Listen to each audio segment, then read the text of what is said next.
우리 한 번 더 이렇게 뜨겁게 인사하겠습니다. 성도님은 예배자이십니다. 우리 같이 인사하겠습니다. 우리 마지막으로 인사하겠습니다. 예수님이 사랑하십니다. 우리 일신교회 성도님들이 예배 때마다 하나님의 임재를 경험할 수 있게 되시길 주님의 이름으로 축복합니다. 기도하겠습니다. 주신 하나님 말씀 듣기 원하여, 주님 만나기 원하여, 하나님의 임재 속에서 살기 원하여 예배의 자리에 왔습니다.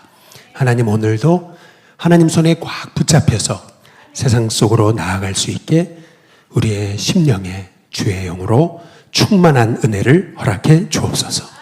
예수 그리스도의 이름으로 기도드리옵나이다. 아멘. 오늘부터 3월 8일까지 창립기념주일이죠.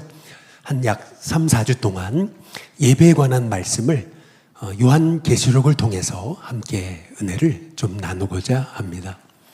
왜 예배인가라고 했을 때, 하나님은 우리를 왜 만드셨냐면 예배하는 존재로 만드신 거거든요. 그래서 사실은 예배를 통해 하나님의 복이 흘러가는 거예요. 그래서 우리의 삶에 예배가 중심이 돼야 되는 거예요. 그래서 우리는 예배가 뭔지 성경을 통해서 예배의 중요성, 예배 어떻게 드리는 건지 하나하나 말씀을 통해 배워나가야 됩니다. 왜냐하면 사람이 돈 중심인 사람이 있고, 사람이 세상 중심인 사람이 있어요. 사람 중심인 사람이 있거든요. 늘 관계 중심, 사람 쫓아다니거든요. 어떤 사람은 늘 염려에 사로잡힌 사람이 있어요. 늘 그냥 숨 막히듯이 걱정하며 살아가는 사람이 있어요. 염려가 중심인 거죠. 그러면 뭐가 중심인가에 따라 인생이 결정나는 거죠. 근데 예배가 딱 중심이 된 인생은요, 하나님의 복이 그 삶에 흘러가는 거예요. 그래서 결국 예배 회복을 통해 인생이 회복되는 거죠. 하나님 그걸 원하시는 거예요. 그래서 우리를 구원하셨고, 그래서 우리는 항상 예배 중심으로 살아가는 하나님의 종들이 되어야 될 줄로 믿습니다. 그래서 우리가 한 3, 4주 동안 요한계시록을 통해서 함께 예배에 관해서 좀 은혜를 나누고자 하는데요. 우리가 지난주까지 창세기에 관한 말씀을 나눴어요. 근데 왜 창세기에서 갑자기 요한계시록이냐 이렇게 생각하실지 모르겠어요. 창세기 3장에 보면 아담과 하와가 범죄하잖아요. 죄가 우리 가운데 들어왔어요. 근데 그 결과는 창세기 4장에 나오잖아요. 가인이 동생 아벨을 돌로 쳐 죽이거든요. 가인이 인생에 실패한 거예요. 그런데 그 인생의 실패의 중심은 뭐가 있었냐면 창세기 4장에 나오잖아요. 그건 뭐냐면 예배의 실패거든요. 결국 예배에 실패한 가인은요, 결국 노땅, 방황하는 인생으로 그는 갈 수밖에 없는 거거든요. 그런데 그 인생이 어떻게 회복이 되는 거냐면, 그 요한계시록에 보면은, 우리는 요한계시록 그러면 종말에 관한 말씀, 그래서 늘 두렵고 떨리고, 그래서 늘 그냥 마지막 심판에 관한 말씀만 생각하는데요. 실은요, 요한계시록 1장 3절에 보면 이런 말씀이 있어요. 이 말씀을 읽는 자, 듣는 자, 그 가운데 기록한 것을 지킨 자, 복이 있다. 그래서 요한계시록은 시작부터 복에 관한 말씀이에요. 그리고요, 요한계시록 22장 14절에 보면 자기 두루마기를 빠는 자, 복이 있다. 그들이 생명나무에 들어간다. 그래서 요한계시록은 시작부터 끝까지 실은 복에 관한 말씀입니다. 7번 나오는데 그게 다 복에 관한 말씀이에요. 그러니까 요한계시록은 사실은 우리가 에덴에서 잃어버린 하나님의 복, 이 복이 하나님이 회복되기 원하셔서 우리에게 주신 말씀인데, 그 복이 어떻게 회복되는 거냐면, 그 복이 회복되는 자리, 중심이 어디냐면 그게 예배인 거예요. 그래서 요한계시록에는요, 예배에 관한 말씀이 가득합니다. 그래서 우리 일신교회 성도님들이, 저는 하나님의 복을 회복할 수 있기를 주님의 이름으로 축복합니다. 그래서 요한계시록을 통해서 예배란 뭔가 함께 좀 은혜를 나누고자 하는데요. 실은 하나님은 우리를 예배하도록 창조하셨어요. 그래서 하나님은 하나님의 복을 예배를 통해서 흘려보내시는 거예요. 그게 우리 민족이 그랬던 거예요. 지난 우리가 주중에 우리 사역자들이 양화진에 가서 일일 세미나를 했습니다. 한 강사님이 오셨거든요. 근데 이 강사님의 그 말씀 속에서 우리나라가 이랬구나 제가 깨달았어요. 그게 뭐냐면 제중원 4대 원장이 누구냐면 에비슨이라는 사람이었어요. 근데 이 사람은 원래 토론토 대학의 의과대학을 졸업하고 토론토 대학의 교수로 활동하던 사람이었어요. 그냥 의학 박사 정도가 아니고요. 약학 박사였어요. 그러니까 이 사람은요, 아주 그냥 수재 중에 수재였어요. 그런데 어떻게 이런 사람이 한국 땅에 와서 선교를 하게 된 거냐면, 언더우드 선교사가 안식년을 맞아서 고향에 돌아가서 말씀을 전하는데 그 말씀을 에비슨이 듣다가 하나님의 부르심을 깨달은 거예요. 그래서 다 내려놓고 한국 땅에 온 거죠. 그래서 제중원 4대 원장이 된 건데, 아무리 의술이 좋으면 뭐예요? 제대로 된 시설이 안 갖춰져 있는데, 그래서 그도 안식년을 맞아가지고 또 본국으로 돌아가서 전국을 다니면서 말씀을 전한 거예요. 근데 말씀을 전하는 자리에 거기에 누가 있었냐면은 스탠다드 오일의 공동 창업주이자 스탠다드 오일의 최초 재무관리자가 있었던 거예요. 여러분, 그 스탠다드 오일이 누구 회사인지 아십니까? 록펠러입니다. 록펠러가 세운 회사의 공동 창업주가 그 자리에 있었던 거예요. 그러니까 록펠러의 돈을 주물렀으니까 얼마나 돈이 많았겠어요.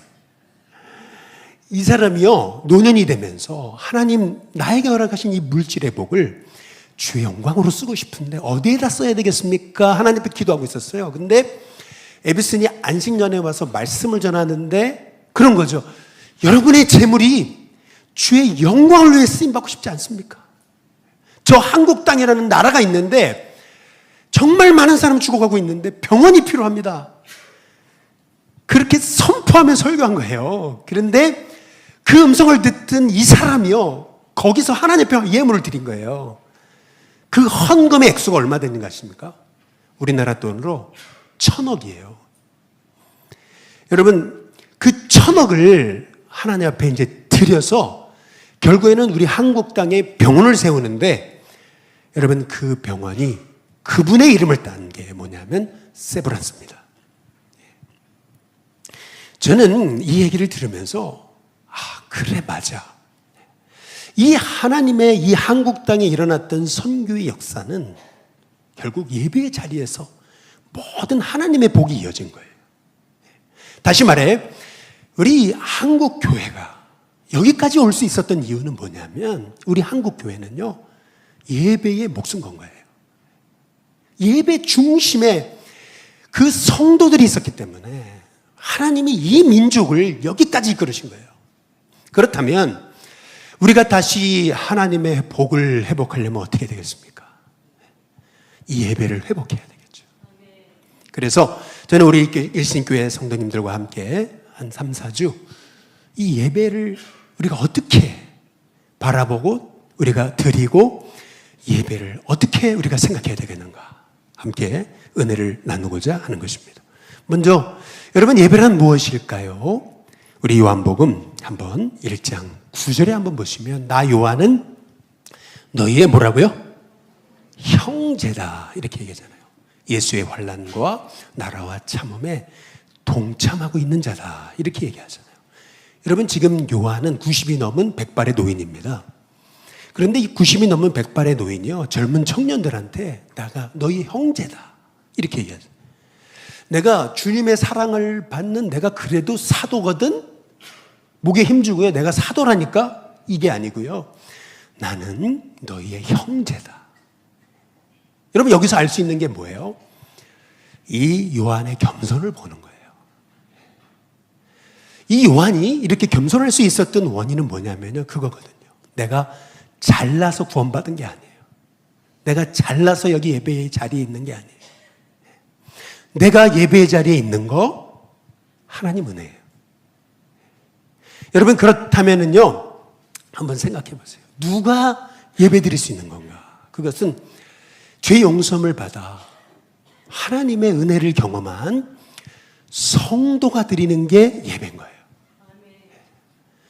다시 말해, 여러분, 예배는요, 하나님의 은혜를 아는 자가 그 은혜와 감격으로 하나님 앞에 드리는 것, 다시 말하면 성도가 드리는 것이 예배입니다. 저는 우리 일신교회 성도님들이 예배의 자리에 올 때마다 하나님, 나 같은 자를 구원하시다니요, 은혜에 감사해서 감격하며 드리는 예배가 되시기를 주님의 이름으로 축복합니다. 그런데 오늘 여기서 정말 예배의 비밀이 있어요. 그게 10절에 나와 있거든요. 거기 보면 주의 날에 내가 성령에 감동되어 이렇게 얘기합니다. 내 뒤에서 나는 나팔 같은 큰 음성을 들었다, 이렇게 말합니다. 여러분, 여기를 잘 보세요. 순서를 잘 보세요. 주의 날에 성령에 감동돼서 예배하다가 뒤에서 들려오는 음성을 들은 거잖아요. 여러분, 잘 한번 생각해 보세요. 음성을 들으니까 성령에 감동된 겁니까? 아니죠. 거꾸로예요. 성령의 감동으로 예배하니까 하나님 음성을 들은 거예요. 이게 굉장히 중요한 거예요. 왜냐하면 여러분이 열심히 기도했기 때문에 성령이 임하신 게 아니에요. 이미 성령이 이끄셨기 때문에 여러분은 예배 자리에 있는 줄로 믿습니다. 그러면 생각해 보세요. 설교가 별로면 성령이 안 임하세요? 찬양이 별로면 그러면 그날은 성령이 역사하시지 않는 겁니까? 그거 아니에요, 여러분. 여러분이 오늘 예배 자리에 있음이 성령의 이끄심입니다. 그러니까 예배의 주체, 예배를 이끌어 가시는 분, 여러분, 그분은 성령님이십니다.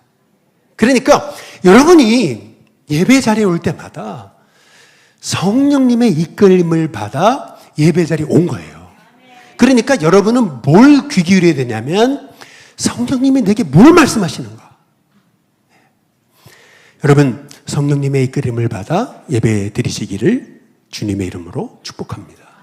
저는 이번에 부흥회를 통해 정말 성령님이 이끄시는구나, 인도하시는구나 제가 깨달았어요. 왜냐하면 우리가 연초에 그냥 부흥회를 하시는 것 같아도 실은 저희 목회자들이 1년 전에 준비하는 거예요.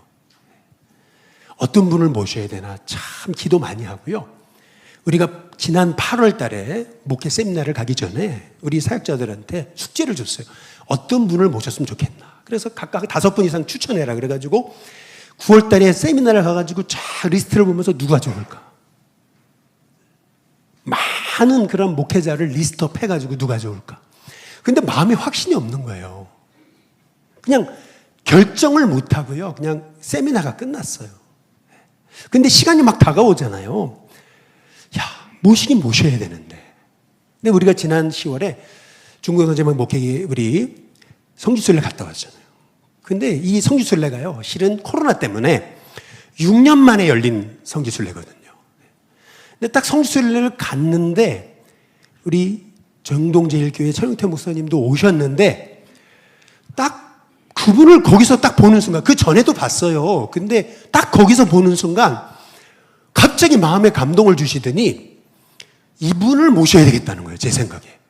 하나님 그런 감동을 주셨어요. 그래가지고 아무 때나 좋으니까 날 잡아달라고. 근데 실은요, 저는 이번에 설교를요, 한 번도 제대로 들어본 적이 없어요. 한 번 딱 들었는데 교역자 회의 때 한 10분 정도 들은 거 전부예요. 이분 잘 몰라요, 사실은. 그런데 와서 말씀을 전하시는데, 와, 어떻게 너무나 하나님이 목사님을 통해서 제게 또 우리 교회에 주신 음성이구나. 저는 깨닫고요. 하나님이 이끄셨구나. 깨닫는 거거든요. 여러분, 예배의 주체는 내가 아닙니다. 예배를 이끄시는 분은 성령님이십니다. 그래서 우리가 해야 될 일은 뭐냐면 그분의 음성에 귀 기울이는 거예요. 그분의 인도하심에 귀 기울이는 거예요. 그런데 그 날은 어떤 날이냐 하면은 주의 날인 거예요. 왜 여러분 안식일이 아닐까요? 왜 주일이 아닐까요? 왜 주의 날일까요? 여러분, 안식일이 아닌 이유는 우리는요, 토요일 날 예배 드리는 게 아니에요. 아니에요. 우리는 안식일 예배를 드리는 게 아니에요. 우리는 주일에 예배를 드리는 거예요. 주일이 뭔지 아세요? 주일은 뭐냐면 정확히 성경을 통해 얘기하면 안식 후 첫날이에요. 안식 후 첫날. 이 말이 뭔지 아세요? 주일이 의미하는 건 뭐냐면요. 우리는 주님의 부활에 감격하여 주님의 부활을 기억하면서 드리는 예배자인 거예요. 그러니까 주일은요, 주님의 부활에 감격해서 드리는 예배. 그것이 주일에 드리는 예배예요. 그러니까 예배에는요, 여러분 한번 생각해 보세요. 주님의 부활을 경험한 오늘 여기 요한계시록 1장 17절에 보면은요, 요한은요, 부활의 주님을 만나고요, 뭐라 그랬냐면은 죽은 자 같이 됐다 그랬거든요. 쉽게 말하면 이 말의 뜻이 뭐냐면 죽은 자처럼 됐다. 이 말의 의미는 졸도했다는 거거든요. 그러니까 얼마나 그게 기쁘고 얼마나 두렵고 얼마나 그것이 정말 감동적이었는지. 저는요, 우리 일신교회 성도님들이요, 주일 예배 여러분 드릴 때마다 부활의 기쁨이 우리 일신교회 성도님들에게 가득하시기를 주님의 이름으로 축복합니다. 그런데 왜 주의 날이 있는 거냐면요, 여러분이 오늘 예배를 드리고 있어도 성령님의 이끌림을 받아 그분이 주인 되시는 예배를 드리지 않는다면 오늘은 주의 날이 아닌 거예요. 그런데 여러분이 평일에 사회, 세상에 살다 하더라도 성령님이 이끌려가지고 여러분이 주님이 주인 되심을 끊임없이 고백하며 찬송한다면 여러분의 평일의 삶의 자리가 주의 날이 되는 거예요. 다시 말해, 여러분 예배의 핵심은 뭐냐면 성령의 감동으로 예배해야 된다. 이끌림을 받아, 인도하심을 받아야 돼. 저는 지금까지 목회자로서 참 고비가 많았습니다. 참 목회를 그만두고 싶었던 때가 참 많았습니다. 그런데 보니까요, 그때마다 뜻밖의 은혜가 임했던 거예요. 뜻밖의 은혜. 제가 한 게 아니었어요. 그때마다 예배를 통해서 하나님은 저를 일으키시더라고요. 여러분, 왜 성령이 이끄시는 예배를 드려야 되냐 하면은 그 예배를 통해서 하나님은 우리가 살아나기를 원하시기 때문인 줄로 믿습니다.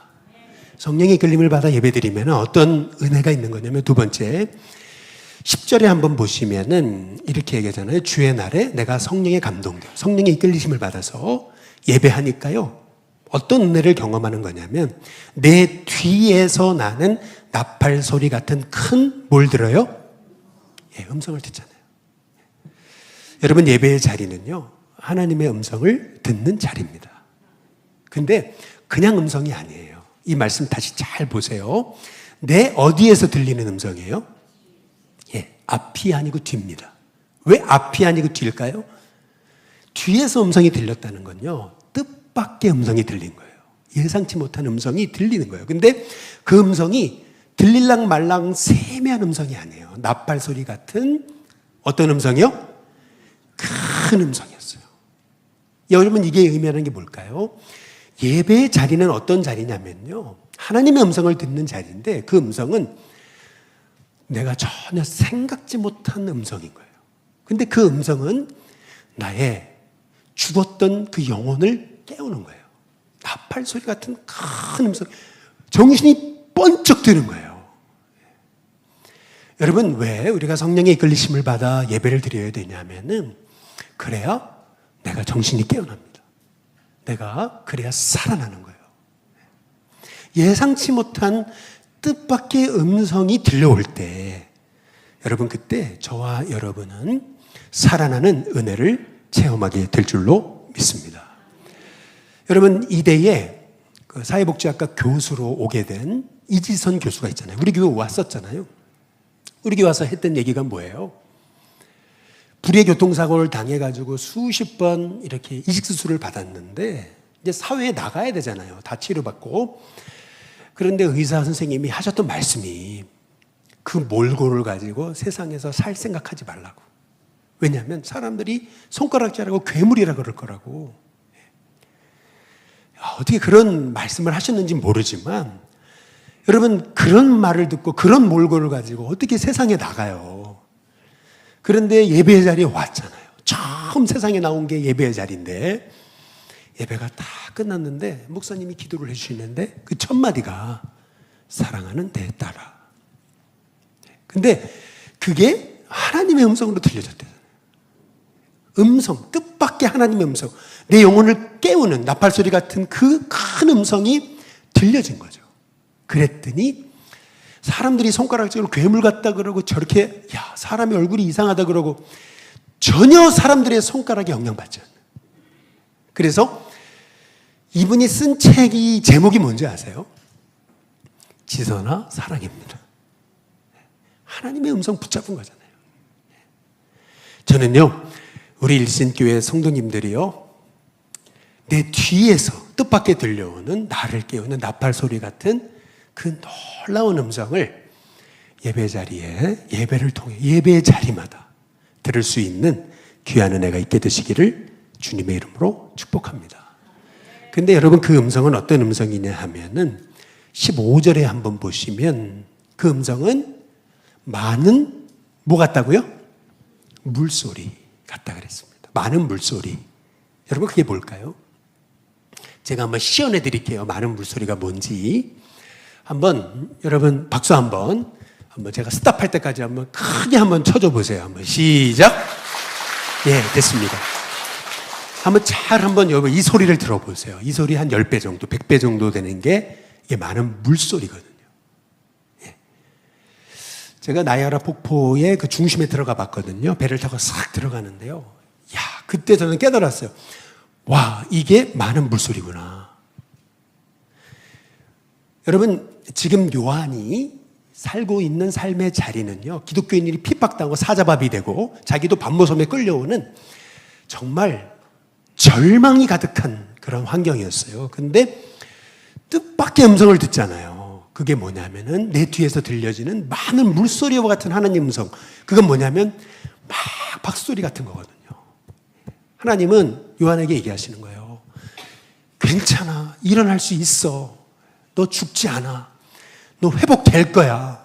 내가 도울 거야.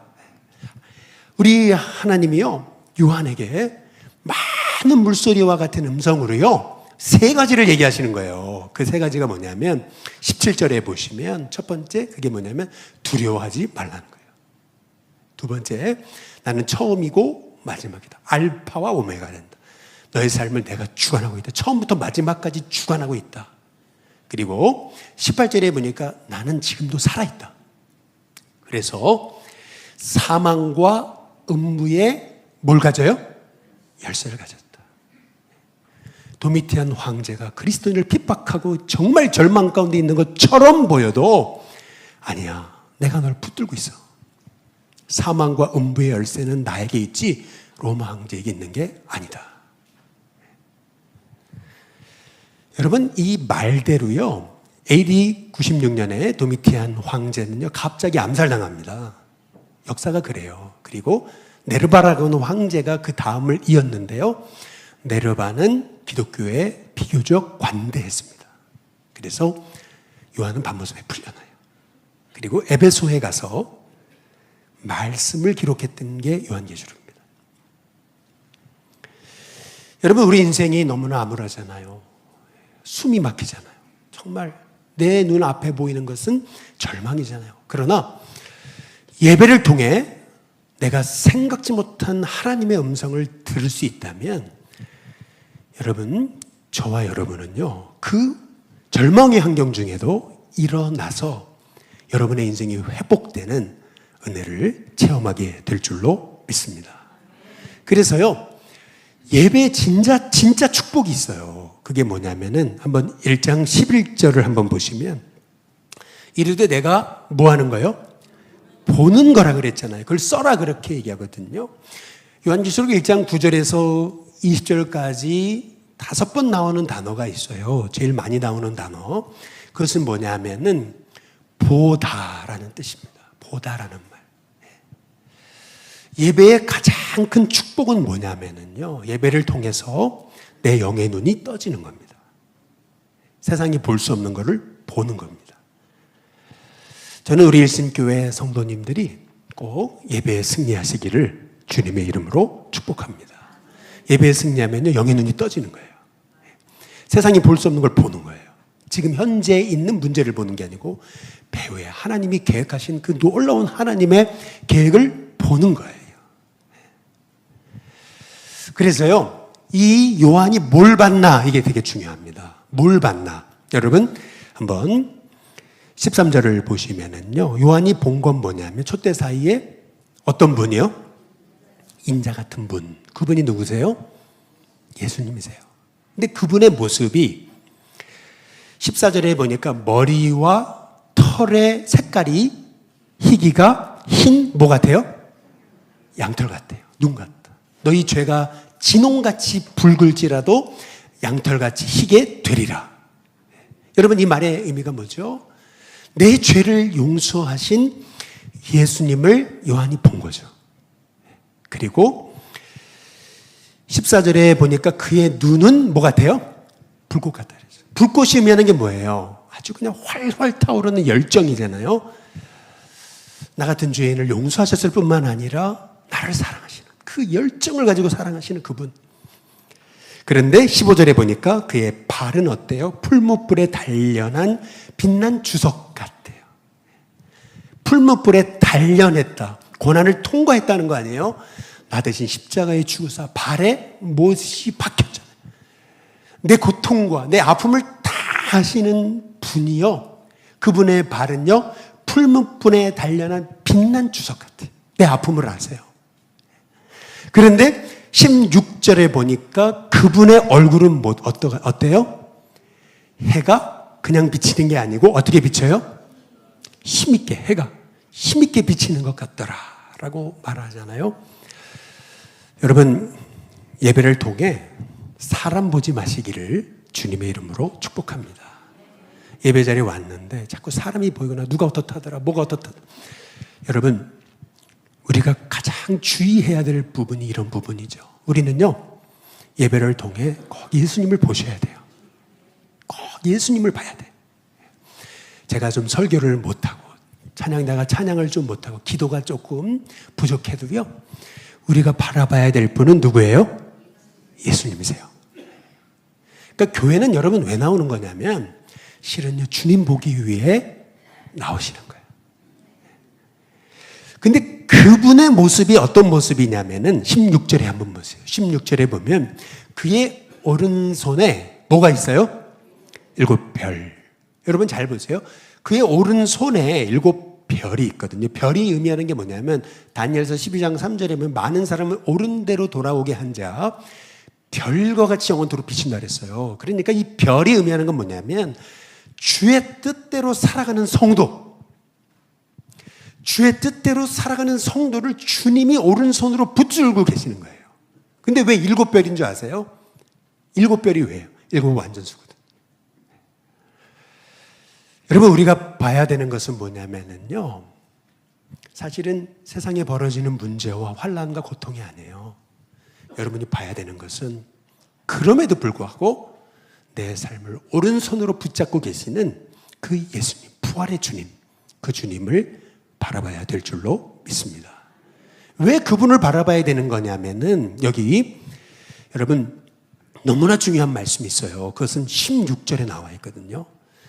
그의 입에서, 어디에서요? 입에서 뭐가 나와요? 좌우에 날선 뭐가 나와요? 아니, 어떤 분들은 어떻게 입에서 검이 나오냐, 이게 무서워. 이게 아니에요, 여러분. 오늘 여기서 말씀하고 있는 거면 입에서 날선 검이 나온다. 에베소 6장 17절에 보면은 검이 뭐냐면, 성령의 검이 뭐냐면은 뭐예요? 하나님의 뭡니까? 말씀이거든요. 근데 왜 그냥 말씀이 아니고 검인 거냐? 좌우에 날선 검이 의미하는 게 뭐예요? 여러분, 왜 예배에 와서 주님을 바라봐야 되는 거냐면요, 그분의 입에서 세상을 이길 하나님의 말씀이 나오는 거거든요. 그분을 바라봐야 돼요. 그래야 여러분 죄를 이기고, 그리고 문제를 이기고, 환경을 이기를 그런 하나님의 말씀을 받는 자리, 여러분 그 자리가 예배의 자리인 줄로 믿습니다. 그래서요, 성령의 이끌림을 받아서 내 뒤에서 뜻밖의 말씀하시는 그 음성을 들어야 되고, 그 음성을 들으면 눈이 떠져요. 아, 예수님 살아계시는구나. 근데 그분을 바라볼 때 입술에서 말씀이 터져 나오거든요. 근데 그 말씀에 붙잡히면 세상을 이기는 거예요. 이게 예배입니다. 김진홍 목사님 둘의 마을, 여러분 잘 아시죠? 이번에 농업이 미래다라는 책이 있어요. 근데 그 책에 보면 이스라엘의 초대 총리였던 벤 구리온이라는 사람이 딱 총리 은퇴식을 했던 날, 바로 그날 작업복으로 갈아입고요. 어떻게 했냐면은 농업용 트럭을 끌고, 손수 끌고 사막으로 들어갔습니다. 기자가 물었어요. 아니, 어디 가시냐 그랬더니 나 사막으로 간다. 근데 왜 사막으로 가십니까? 이제 이랬더니 이 벤 구리온이 했던 말이 있어요. 그게 뭐냐면 이스라엘의 미래는 사막 경영에 있습니다. 이게 무슨 뜻이냐면요. 여러분, 하나님이 가나안을 젖과 꿀이 흐르는 땅이라 그랬죠. 젖과 꿀이 흐르는 땅 맞습니까? 아니거든요.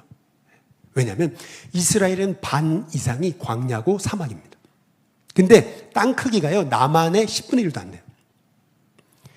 그런데 연간 강우량이요, 평균적으로 200밀리. 우리나라가요, 평균 강우량이 1300이라고 한다면 이스라엘은 200밀리. 근데 어떤 곳은요, 연간 강우량이요, 50밀리도 안 되는 곳도 있어요.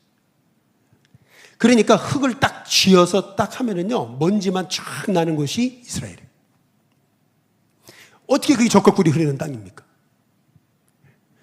그런데 놀라운 것은 2018년 기준으로 우리나라가요, 우리는 땅만 파면 지하수가 나오잖아요. 이스라엘 10배가 되는 나라예요, 땅덩어리가. 그런데 우리나라가 2018년 기준으로 여러분 농산물을요, 350억 달러를 수입을 했습니다. 그런데 이스라엘은요, 2018년 기준으로 자급자족을 다 이뤄내고 해외로 농산물을 수출한 게 100억 달러입니다. 다시 말해 이스라엘이 농업 강국이 된 거예요. 그 이유가 뭐냐? 물은 거예요. 도대체 이스라엘의 농업의 비결이 뭡니까? 그랬더니 그런 얘기를 하는 거예요. 토라 농법이라고. 여러분, 토라 농법이 뭔지 아십니까?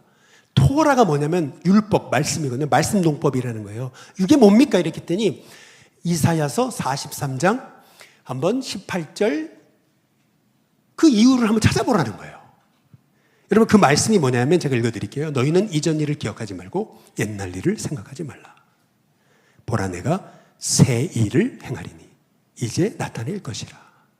너희가 그것을 알지 못하겠느냐?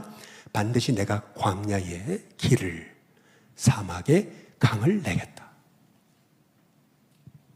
광야에 뭐를 내요? 길을 내요. 사막에 뭐를 내요? 강을 내겠다. 하나님 말씀에 약속하지 않았냐? 그래가지고 했던 일이 뭐냐면요, 갈릴리 호수에서 400km를요 물 수송관을 뚫어버린 거예요. 그래서 광야와 사막에다 물을 주기 시작하니까요 잡초가 나잖아요. 그러니까 여러분, 씨를 심었어요. 어떻게 됐을까요? 농사가 잘 됐다, 안 됐다, 어떻게 됐을까요? 잘 안 됐습니다. 이유는 수천 년 동안 그곳은 황무지였어요. 강 알칼리성 흙인 거예요. 그러니까 열매가 맺혀지지 않는 거예요. 그래서 했던 일이 뭐고, 포기했어요? 아니에요. 광야의 길을, 사막에 강을 낸다 그랬죠. 젖과 꿀이 흐르는 땅이라 그랬어요. 말씀 붙잡고요, 포기하지 않고요, 연구를 거듭했어요. 결국 땅을 중화시키기로 한 거예요. 그래서 젖소를 기르고 돼지를 길러가지고 퇴비를 뿌리기 시작한 거죠. 그런데 거기서 그치지 않았어요. 이 땅에 가장 적합한 농작물은 뭔가? 그 농작물은요, 오렌지였던 거예요. 오렌지를 심었어요. 무공해로 했습니다. 결국 여러분, 죽기 전에 반드시 먹어야 될 1001가지의 음식 중에 들어가는 게 뭐냐면 이스라엘의 오렌지라는 거죠. 여러분, 젖과 꿀이 흐르는 땅이 됐습니까? 안 됐습니까? 되잖아요. 그 이유가 뭐예요? 말씀을 붙잡기 때문이죠. 근데 말씀을 어떻게 붙잡아요? 여러분, 예배를 통해 붙잡는 거예요. 하나님이 내게 들려주시는 그 음성을 붙잡을 수 있는 비결은 뭐냐면 성령의 감동하심이에요. 그래서 예배를 통해서 우리는 주님이 뭘 말씀하시는지 귀 기울이고요. 정말 생각지 못한 그 음성을 붙잡을 수 있어야 되는데 붙잡으려면 눈이 열려야 되거든요. 그래서 여러분이 예배가 회복되셔요. 에스겔서 47장에 보면은 성전에서 흐르는 생명수가요, 발목, 무릎, 허리, 머리 위까지 창이라 가지고 그것이 흘러갈 때 주변이 다 살거든요. 그러면 그 성전이 뭡니까? 그 성전의 주체가 뭐예요? 주인공이 누구예요? 여러분이에요. 여러분이 성전이에요. 여러분, 우리 일신교회가 바로 그 성전의 주체인 줄로 믿습니다. 그러면 그 성전, 물이 흘러나와야 되는데, 그러면 그 성전, 물이 흘러나오는 성전의 중심에 뭐가 있는 거예요? 예배입니다. 저는 우리 일신교회 성도님들이요, 이제 여러분이 하나님의 은혜로 여기 있는 거예요. 이미 성령님 역사하셨어요. 귀 기울이세요. 그러면 들려집니다. 뜻밖의 음성, 나를 살리는 음성. 그럼 눈이 떠져요. 그리고 말씀을 붙잡게 돼요. 그러면요, 여러분이 하나님이 흘려보내시는 복의 주인공이 됩니다. 예배를 통해서 이런 은혜가 다 있으시기를 주님의 이름으로